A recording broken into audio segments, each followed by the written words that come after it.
Congress get to, such as police power. Does anyone know what a police power of the state would be? There are 6 of you right here. I can guarantee you can name 6 of them. Try one. There's thousands.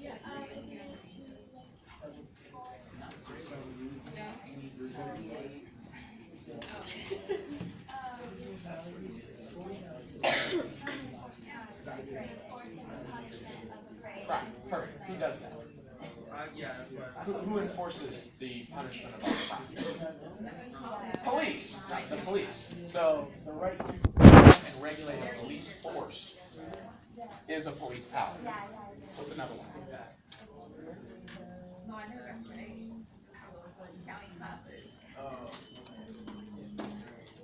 What's something the state regulates for our state? Name me a specific. About when you're in your car. Traffic laws and speeding laws is a police power that we have. Why? Because it impacts the safety and security of everyone around us. What about the mail? Have you ever thought of that? Yeah, what kind of police power do we have in the states? And a federal police power do we have for that? Can't maybe take people's mail out of their mailbox. It's called tampering with the mail. You heard of that? Oh. Okay.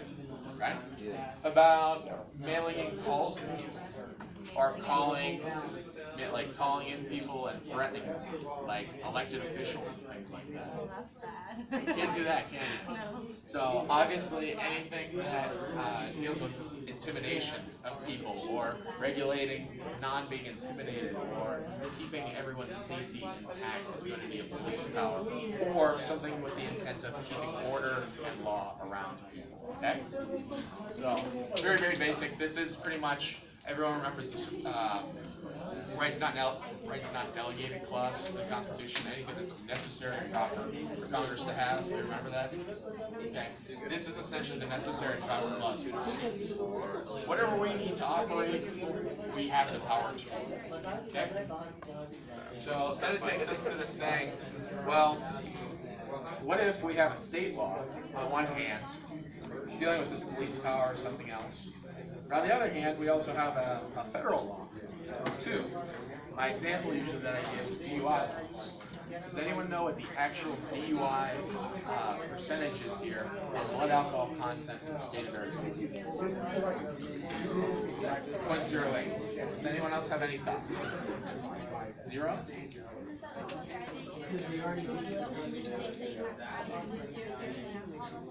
Okay, perfect. So, why did you say 0.08?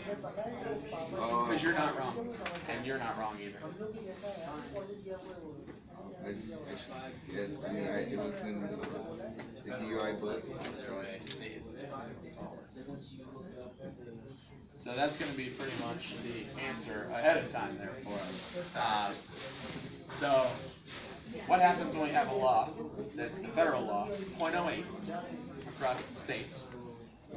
And then we have the Arizona state law, which is 0.00, a zero tolerance law. And then in conflict with that, we have states like Washington, which allow you a 0.14 to drive with as well, which is almost double the legal intoxication limit in most places. Who prevails there?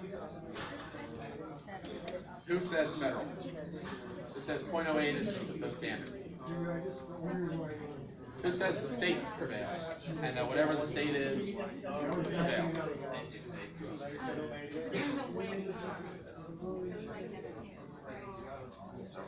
So if it's on a federal land, does it matter? Who says it matters if you raise your hand? Yes. Who says it doesn't matter where you are within any state, regardless?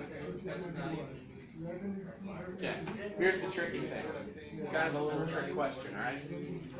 So we have law A, we have law B. Doesn't matter which one's state and which one's federal. Why is that? Because there's this doctrine called preemption. Preemption is very hard to understand, so I'm going to try to simplify it the best way that I can. It's explained in your book in a 4-pronged test. Okay? Issues like immigration right now is one of the main things that's dealing with preemption right now. It's still in the Arizona courts. If you've heard of SB 1070, that's an ongoing thing with our immigration laws and people being stopped for searches and seizures. That is a huge one that is still literally being debated as we sit in this room right now. It's been going on for about 2.5 years, and it deals with the question of preemption. Those that answered that the state law was correct, or those that answered the federal law correct, are both right. They exist independently and together at the same exact time. You can have a state law and a federal law existing with each other at the exact same time. So then the question asks ourselves, well, if I get pulled over on Scottsdale Road going home from Mill Avenue, what applies to me? I had a beer. Am I in trouble? Well over time. Am I going to be suggested to the .00, no tolerance? Or am I going to be suggested to the federal .08?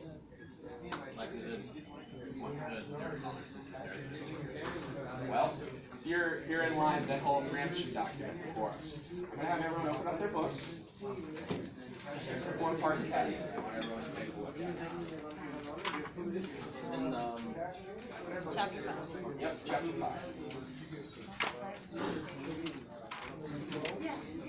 Yep, I'm going to hand you mine. It's going to be on page 157. Okay, so preemption exists in matters that are very important. Things that are big issues, immigration, drunk driving, things of that nature. Why do they exist, and why do we have preemption?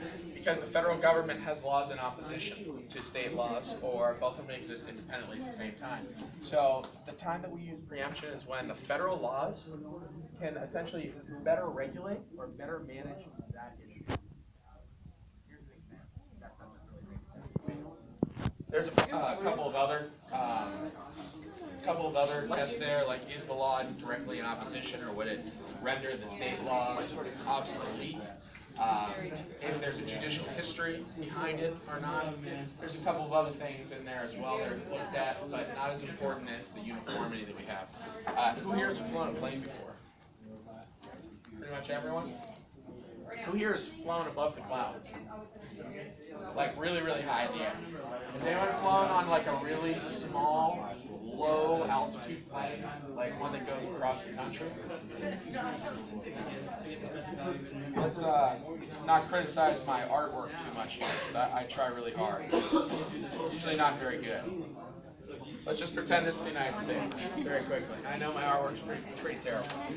So let's assume that you own a company where you're out of Massachusetts and you fly to California. Okay, and you have one flight from Boston, Massachusetts to Los Angeles. And you want to fly as fast as you can, right? You want to get there, you want to get everyone done, and you want to make as many runs as you can and make it comfortable. Well, in order to do that, the suggested altitude is 45,000 feet. That's right exactly where the clouds disperse from each other. It's right above where you get turbulence, and you also have a jet stream from there. So that's the preferred altitude that you'd want to carry. They don't fly that high. Now, let's say at the same time, I have my own company, my own airline, and I fly from Los Angeles to Boston as well. Except I go exactly the other way. Let's assume that you left at 11 a.m. My flight's also leaving at 11 a.m. 11:15. And I also fly at 45,000 feet because I want to get my people there as fast as I can. And I want to make as much money as I can by getting people on the ground, right? What's going to happen? Does anyone see what's going to happen? Those two planes are probably going to run right into each other, aren't they? They're going to nail each other. And why is that? At the same altitude, at the same time, they're going to the same place. So what can we do to prevent that? Does anyone have any ideas? Well, how are we going to do that? She's her own company.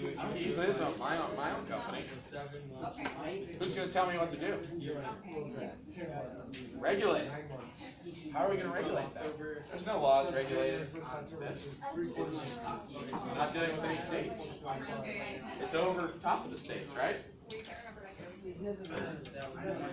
Actually, procedure is that if you're flying an easterly course, you have to fly at an odd number of thousand feet, and if you're going west, it's an even number of thousand feet. Do you know why that is, or who prescribes that?